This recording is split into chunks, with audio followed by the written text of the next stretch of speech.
Hello everyone.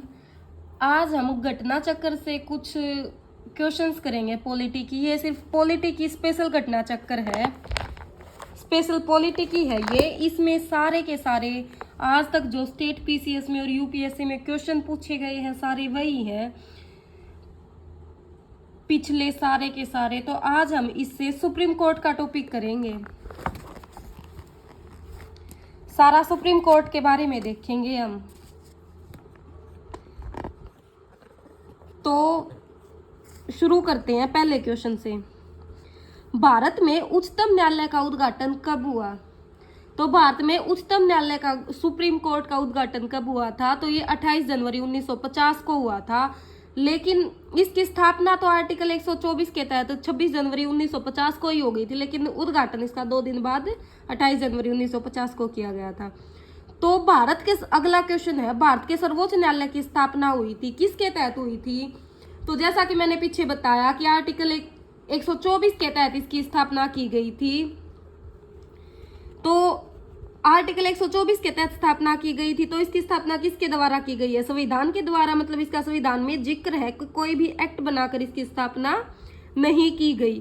तो पहला option है 1950 के संसद के एक्ट के द्वारा। नहीं, एक्ट के द्वारा तो की नहीं गई, क्योंकि आर्टिकल में इसका जिक्र है, संविधान में इसका जिक्र किया गया है। ये तीनों आर्टिकल संविधान के बारे में है, तो ये तीनों ही ऑप्शन नहीं होंगे। ऑप्शन डी होगा कि भारत के संविधान के द्वारा सुप्रीम कोर्ट की स्थापना की गई थी।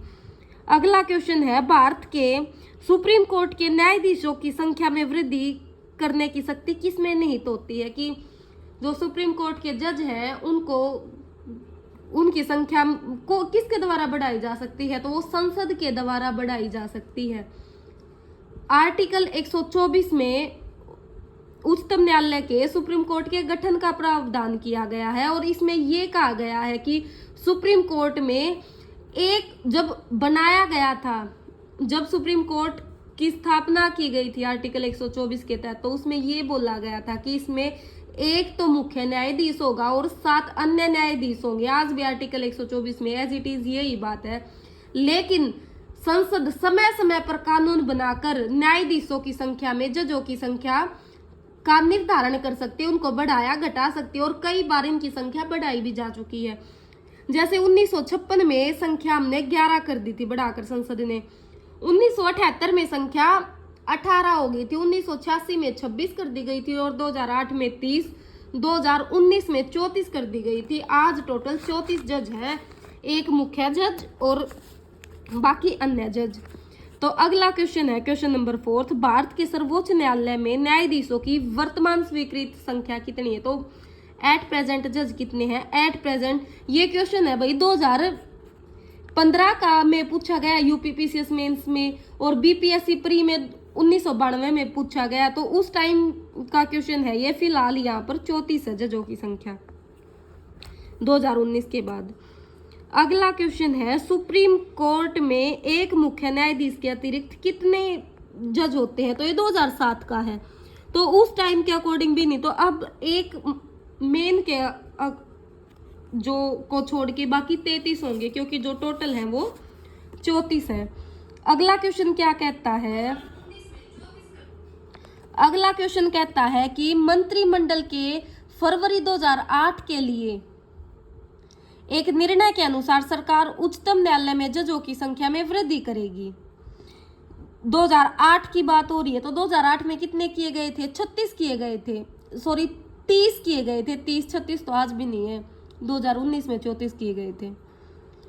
तो इस निर्णय के अंतर्गत मुख्य न्यायाधीश को छोड़कर सुप्रीम कोर्ट में जजों की संख्या कितनी हो गई थी? तो उस टाइम पे मुख्य को छोड़कर जजों की संख्या 29 हो गई थी। लेकिन इसमें कोई भी ऑप्शन नहीं है, तो इसका हम यहाँ पे 30 ही लगा सकते हैं। टोटल 30 थे, एक मुख्य 29 अन्य, लेकिन 29 इसमें दिया नहीं गया है ऑप्शन। अगला क्वेश्चन है जो एमपीपीसीएस प्री में 2002 में पूछा गया था, सर्वोच्च न्यायालय में न्यायाधीश नियुक्त होने के लिए व्यक्ति को कम से कम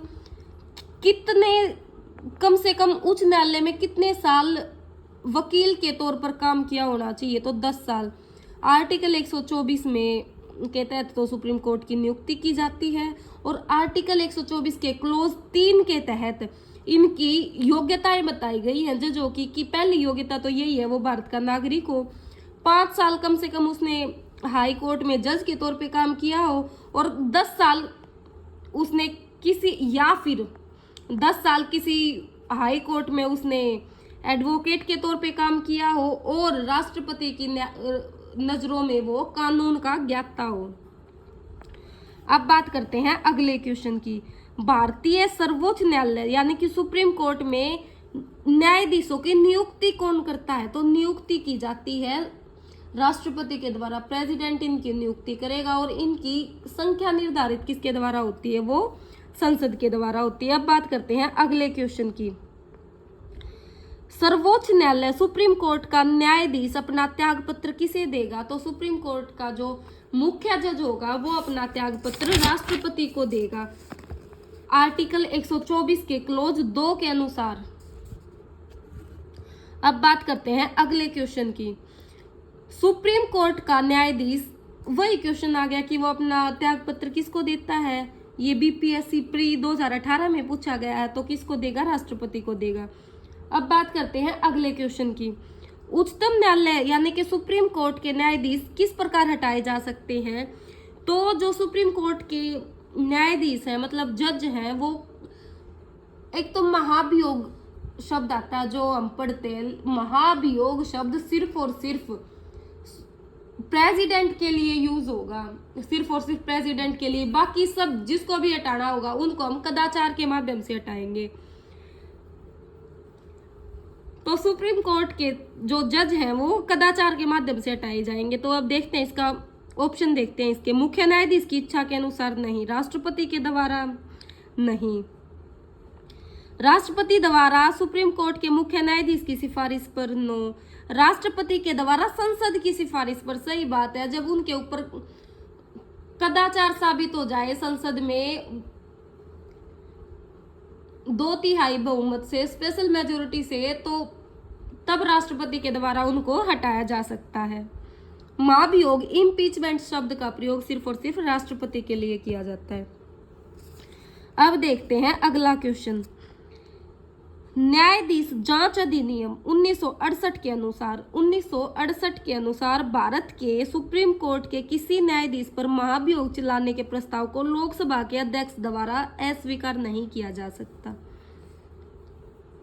ये बात गलत है, क्योंकि जब कदाचार का या फिर महाभियोग, नॉर्मली हम बोल देते हैं, हालांकि महाभियोग सिर्फ और सिर्फ राष्ट्रपति के लिए ही प्रयोग होगा। तो महाभियोग चलाने का प्रस्ताव लोकसभा का जो स्पीकर है वो अस्वीकार नहीं कर सकता।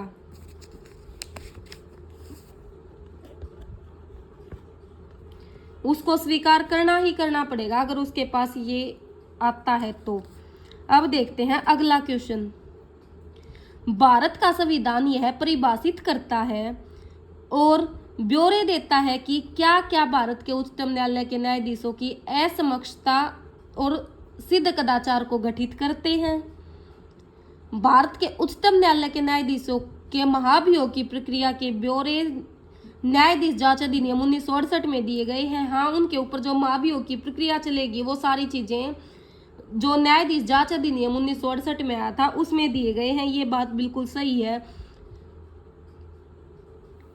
और यदि किसी भी जज के महाभियोग के प्रस्ताव को मतदान के लिए लिया जाता है और वो विधि द्वारा अपेक्षित है कि यह प्रस्ताव संसद के दोनों सदनों के द्वारा समर्थित हो, तो उसको जो टोटल है उनकी मेजोरिटी के द्वारा संसद में से हटा दिया जाएगा।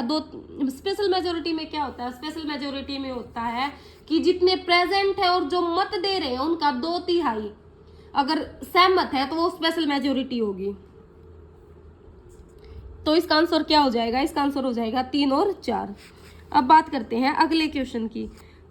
सुप्रीम कोर्ट के न्यायाधीश के बाद भारत के राष्ट्रपति द्वारा हटाए जा सकते हैं। तो सुप्रीम कोर्ट के न्यायाधीश राष्ट्रपति किसके द्वारा हटा सकता है उनको? जब संसद में उनके ऊपर महाभियोग कदाचार साबित हो जाए। सुप्रीम कोर्ट में रिटायर होने की उम्र होती है 65 साल और हाई कोर्ट में होती है 62 साल। तो हाई कोर्ट में कितनी उम्र है? 62 साल। अगला क्वेश्चन है, सुप्रीम कोर्ट के जो न्यायाधीश है उनका वेतन कौन निर्धारित करता है? तो उनका वेतन, इनकी संख्या, वेतन सब कुछ संसद के द्वारा निर्धारित किया जाता है। अब देखते हैं क्वेश्चन नंबर 17। जो सुप्रीम कोर्ट है उसकी स्वायत्तता की रक्षा हेतु क्या क्या प्रावधान है? सुप्रीम कोर्ट के न्यायाधीशों की जो नियुक्ति करते समय भारत के राष्ट्रपति को भारत के मुख्य न्यायाधीश से विचार विमर्श करना पड़ेगा। सही बात है। जब अन्य न्यायाधीशों की इन जजों की नियुक्ति किसके द्वारा होती है? राष्ट्रपति से के द्वारा। तो राष्ट्रपति दूसरे जजों की नियुक्ति के लिए मुख्य जज से विचार विमर्श करेगा। ठीक है, आगे, उच्चतम न्यायालय के न्यायाधीश को केवल भारत के मुख्य न्यायाधीश द्वारा ही हटाया जा सकता है। ये बोल रहा है जो अन्य जज है सुप्रीम कोर्ट के, उनको सिर्फ मेन जज ही हटा सकता है। ये बात भी नहीं है भाई, सारे के सारे जज, मेन जज, ये मुख्य जज न्यायाधीश तो हटा ही नहीं सकता। ये उसमें संसद में कदाचार के माध्यम से हटाए जाएंगे। अब बात करते हैं अगले क्वेश्चन की। न्यायाधीशों का जो वेतन है वो इनका कंसोलिडेटेड फंड से दिया जाता है। ये बात भी ठीक है, हाँ ये बात सही है। भारत के सुप्रीम कोर्ट के जो अफसर और कर्मचारी हैं इनकी नियुक्ति मुख्य न्यायाधीश के विचार विमर्श के बाद ही की जाती है सिर्फ, और हाँ ये बात सही है। अन्य की नियुक्ति, एक मिनट,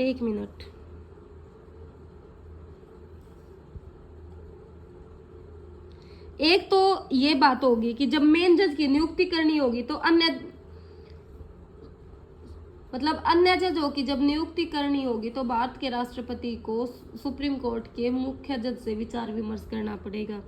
दूसरा, इनके जो वेतन भत्ते हैं वो कंसोलिडेटेड फंड से दिए जाते हैं। ये बात भी ठीक है। और सिर्फ सारे के सारे जो अन्य जज हैं वो मुख्य जज की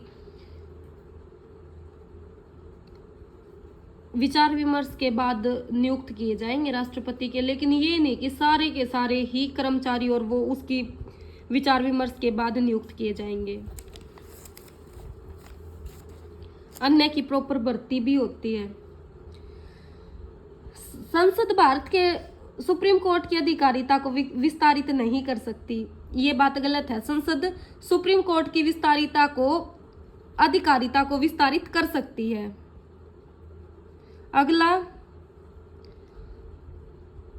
और कौन से आर्टिकल के तहत? आर्टिकल 138 के तहत कानून बनाकर उच्चतम न्यायालय सुप्रीम कोर्ट की अधिकारिता को विस्तारित किया जा सकता है। अगला क्वेश्चन, उच्चतम न्यायालय और उच्च न्यायालयों के अधिकारी और सेवक संबंध मुख्य न्यायमूर्ति द्वारा नियुक्त किए जाते हैं।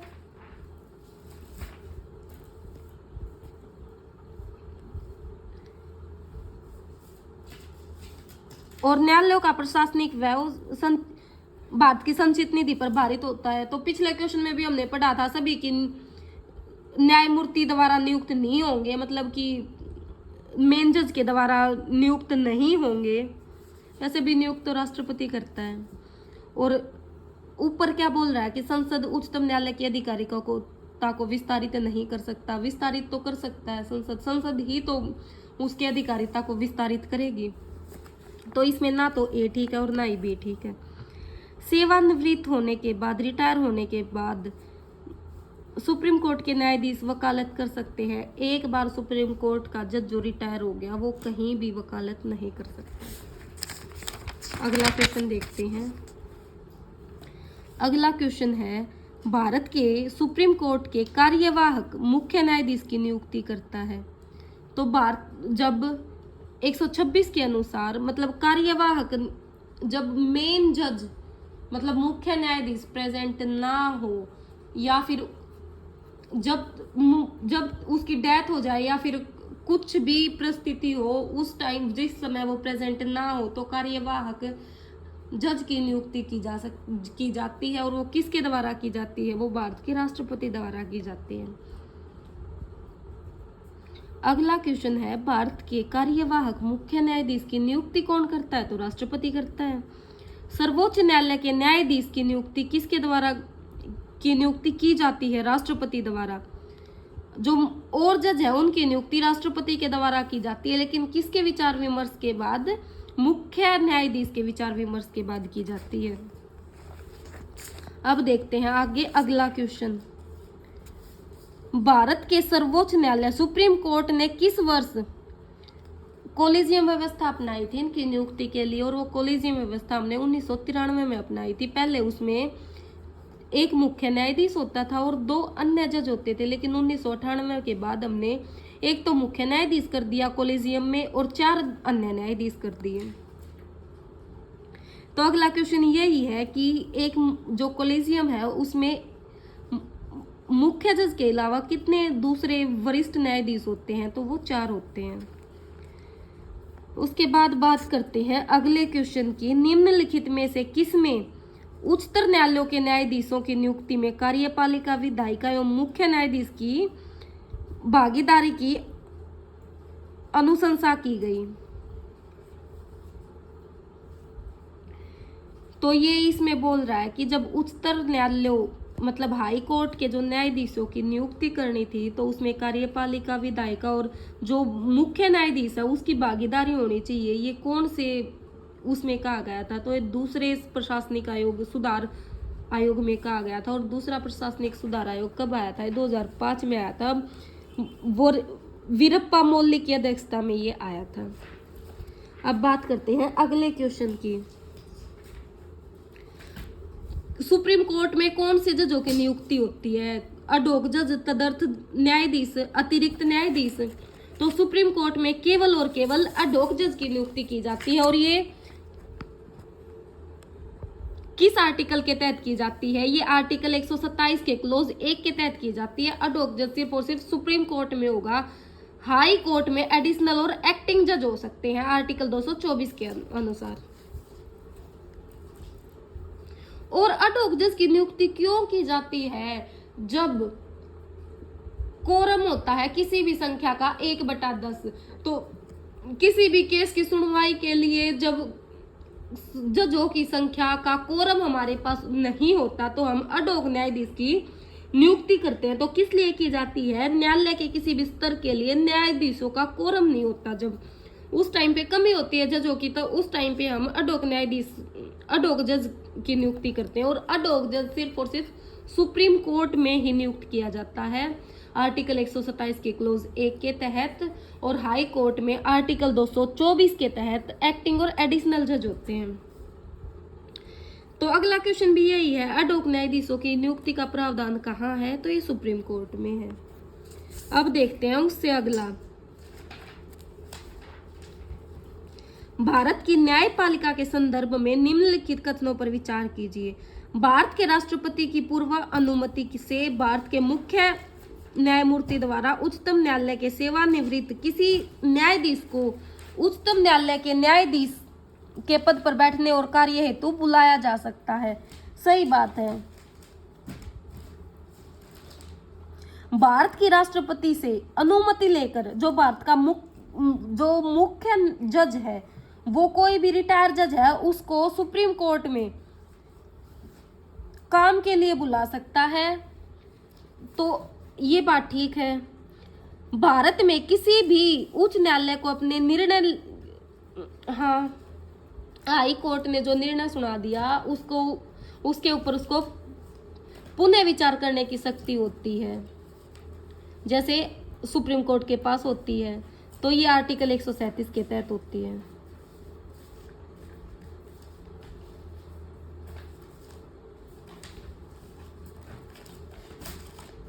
अब देखते हैं आगे।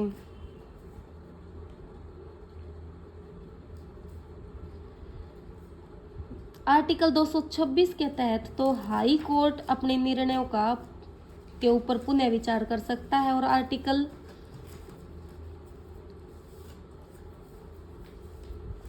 137 के तहत वो जो उसने आदेश सुनाए हैं उनके ऊपर वो पुनः विचार कर सकता है।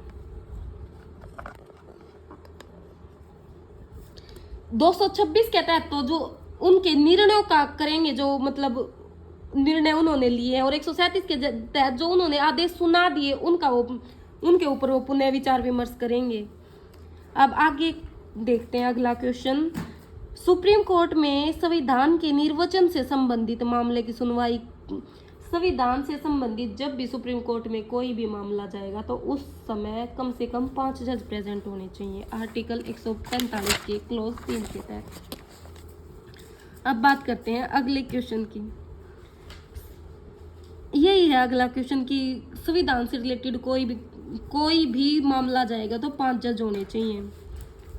केंद्र और राज्यों के बीच होने वाले विवाद, केंद्र और राज्यों के बीच जो भी विवाद होते हैं उनके ऊपर निर्णय जो सुप्रीम कोर्ट को देना होता है उसकी शक्ति किस में आती है, तो उसकी शक्ति उसके मूल अधिकारिता के अंदर आती है, आर्टिकल 131 के तहत। जब या तो भारत सरकार और राज्यों के बीच में विवाद हो, भारत सरकार और यूटी के बीच में विवाद हो, और 2 या 2 से अधिक राज्यों के ऊपर विवाद हो जो उनके अस्तित्व या विस्तार के ऊपर निर्भर करता हो, तो वो सुप्रीम कोर्ट के मूल अधिकारिता में आएगी, मूल अधिकारिता सुप्रीम कोर्ट को उसमें प्राप्त होगी। निम्नलिखित में से कौन से सुप्रीम कोर्ट की आरंभिक अधिकारिता में आते हैं, तो कौन कौन से आते हैं? भारत सरकार, हाँ मतलब भारत सरकार और राज्यों के बीच में विवाद हो, ये बात ठीक है। संसद के किसी भी सदन या राज्य विधानमंडल में चुनाव के ऊपर विवाद नहीं, आर्टिकल 131 के तहत जब राज्य, भारत सरकार और राज्य, भारत सरकार और यूटी और आपस में राज्यों के बीच में जो उनके अस्तित्व के ऊपर निर्भर करता है सिर्फ उनके ऊपर सुना सकती है। तो भारत और संघ, हाँ बात ठीक है। 2 या 2 से अधिक राज्यों के बीच विवाद, 2 या 2 से अधिक राज्यों के बीच विवाद तो होगा, लेकिन जब आएगा उसके मूल अधिकारिता के अंदर, जब वो उनके अस्तित्व के ऊपर निर्भर करेगा, तो इसका आंसर होगा पहला और चौथा। 1 मिनट भाई।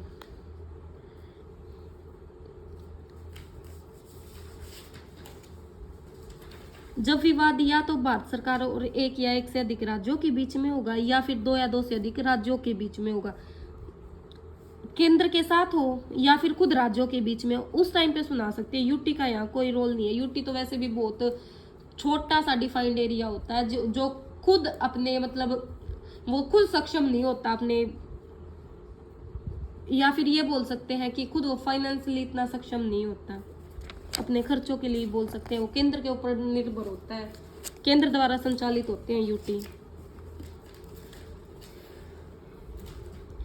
अगला क्वेश्चन है, भारत के सुप्रीम कोर्ट की शक्तियों के विषय में निम्नलिखित में से कौन सा कथन सही नहीं है?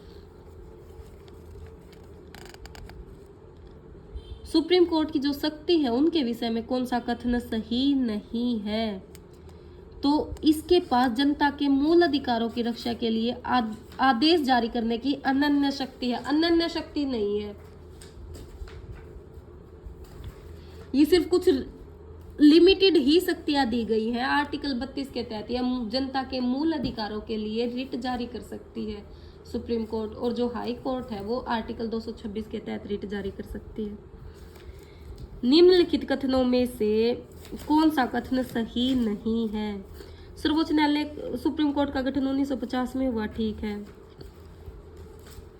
सबसे ऊपर सुप्रीम कोर्ट है, इसमें आखिरी तक यहीं पे अपील कर सकते हैं, ये बात भी ठीक है। और सुप्रीम कोर्ट मार्शल को छोड़कर किसी भी अदालतों के मामलों की सुनवाई कर सकता है, ये बात गलत है, क्योंकि सुप्रीम कोर्ट अब कोर्ट मार्शल के फैसलों की भी मामलों की भी सुनवाई कर सकता है 2007 के प्रावधान के बाद। भारत का सुप्रीम कोर्ट एक अभिलेख न्यायालय है। इसका क्या मतलब है? अभिलेख न्यायालय का मतलब होता है कि एक बार जो इसने फैसला सुना दिया उसके खिलाफ हम कहीं भी अपील नहीं कर सकते। जो इसके निर्णय है वो साक्ष्यात्मक मूल्य होते हैं, इनके ऊपर कहीं भी हम प्रश्न चिन्ह नहीं लगा सकते। जो इसका फैसला होगा वो अंतिम फैसला होगा। सबसे ऊपर सुप्रीम कोर्ट ही है। आर्टिकल 129 के तहत इसको अभिलेख न्यायालय का दर्जा दिया गया है। अगला क्वेश्चन देखते हैं। भारत के नीचे दिए गए न्यायालयों में से किसे अभिलेख न्यायालय माना जाएगा? तो अभिलेख न्यायालय सुप्रीम कोर्ट को और हाई कोर्ट को माना जाएगा। सुप्रीम कोर्ट को आर्टिकल 129 के तहत और हाई कोर्ट को आर्टिकल 215 के तहत, ये दोनों के दोनों अभिलेख न्यायालय हैं।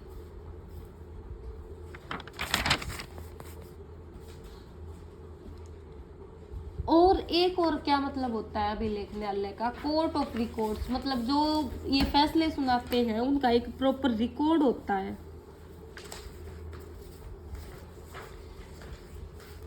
इनको प्रश्न चिन्ह नहीं किया जा सकता। हालांकि जबकि हाई कोर्ट के फैसले को तो सुप्रीम कोर्ट में प्रश्न चिन्ह किया ही जा सकता है कुछ केसेस में।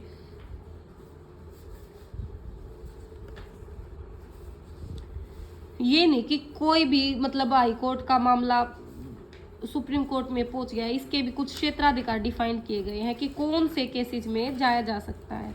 तो ये दोनों के दोनों को अभिलेख न्यायालय का दर्जा प्राप्त है। अब अगले क्वेश्चन पे चलते हैं। सुप्रीम कोर्ट मामलों की सुनवाई नई दिल्ली में करता है, क्या ये किसी अन्य स्थान पर भी कर सकता है? हाँ, राष्ट्रपति की अनुमति लेकर आर्टिकल 130 के तहत ये किसी अन्य स्थान पर भी मामलों की सुनवाई कर सकता है। अब अगला क्वेश्चन है, निम्नलिखित में से किस मामले में संविधान के मूल ढांचे के बारे में बताया था? तो संविधान के मूल ढांचे के बारे में केशवानंद भारती केस था 1973 में। इसके में बताया गया था। क्या था केशवानंद भारती केस में? इसमें ये क्वेश्चन आया था कि भाई आर्टिकल 368 संसद को शक्ति देता है संविधान में संशोधन करने की, तो क्या संसद आर्टिकल 368 के तहत संविधान में कोई भी संशोधन कर सकती है? और आर्टिकल 368 के तहत क्या संसद पूरे संविधान को ही चेंज कर सकती है? तो इसमें मूल ढांचे का सिद्धांत आया था कि जो मूल ढांचा है संसद, उसमें कोई भी परिवर्तन नहीं कर सकती। अब देखते हैं अगला क्वेश्चन। तो मूल ढांचे की अवधारणा किसमें दी गई थी? केशवानंद भारती केस में। तो मौलिक ढांचा किस किस में घोषित किया गया है? आर्टिकल 32, इसमें रिट जारी कर सकते हैं, आर्टिकल 226 और आर्टिकल 227। और जो ये बुनियादी ढांचे के सिद्धांत का जो स्रोत है वो क्या है? न्यायिक व्याख्या है। केशवानंद भारती केस में जो मुख्य न्यायाधीश थे वो उस टाइम पे सिकरी थे 1973 में। इनका जो मतलब ये बात कही गई थी कि जो इनका सोर्स होगा वो क्या होगा? न्यायिक व्याख्या होगा। उनकी एक प्रॉपर व्याख्या की गई थी। सुप्रीम कोर्ट के द्वारा आज तक की सबसे बड़ी खंडपीठ कौन सी थी? तो आज तक की सबसे बड़ी खंडपीठ तो थी केशवानंद भारती केस की, उसमें 13 जजों की बेंच बैठी थी। और उसके बाद थी गोलकनाथ बनाम केस की, उसमें 11 जजों की खंड बैठी थी। अब बात करते हैं अगले क्वेश्चन की। निम्नलिखित में से किस वाद में, कौन से केस में सुप्रीम कोर्ट ने यह धारणा व्यक्त की? कौन से केस में ये बोला था कि जो फंडामेंटल राइट है वो आदमी को जैसे उसे अच्छा लगे उस हिसाब से अपनी जिंदगी को जी सकता है, उस हिसाब से वो अपनी रूपरेखा तैयार कर सकता है। तो गोलकनाथ बनाम स्टेट ऑफ पंजाब में ये बोला गया था, 1967 का ये केस था। अब ये देखना है कि कौन सा इनमें से गलत है। इंदिरा साहनी में तो ओबीसी में क्रीमी लेयर के बारे में बताया गया था।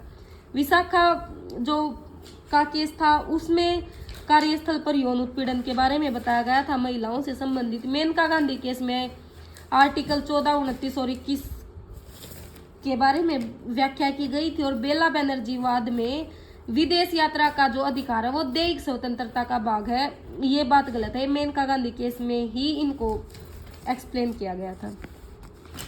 अब देखते हैं आगे अगला क्वेश्चन। निम्नलिखित कथनों पर विचार कर बताइए कि इनमें से कौन सा एक सही है?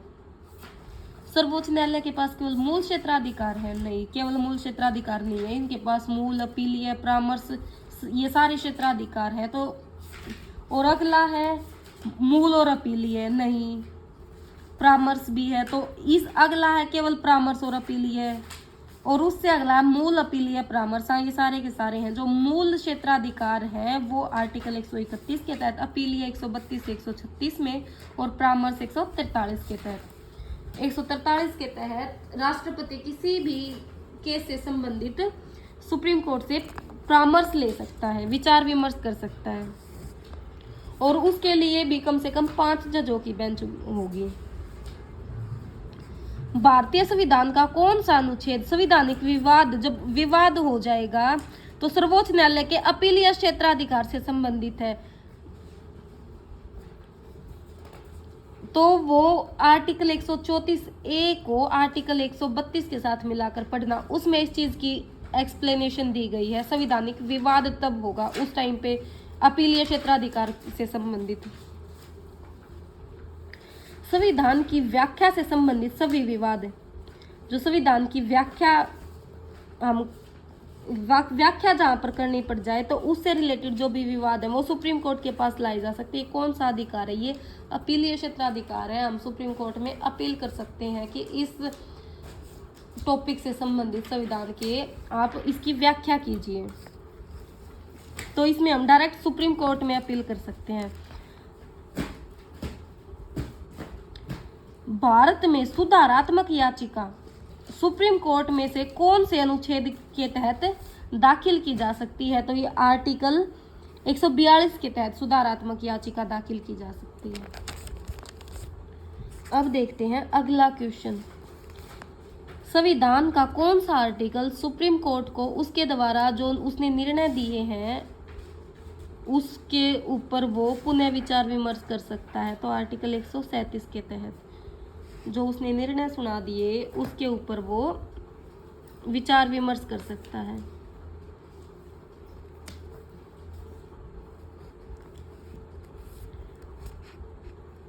Thank you very much. ये सिर्फ आधे क्वेश्चन हुए हैं और आधे क्वेश्चन सुप्रीम कोर्ट के बारे में, सिर्फ और सिर्फ सुप्रीम कोर्ट के क्वेश्चन थे, और ये वो क्वेश्चन थे जो आज तक स्टेट पीसीएस में या यूपीएससी में कहीं भी पूछे गए हैं, और आगे के क्वेश्चन हम अगली क्लास में करेंगे। Thank you very much.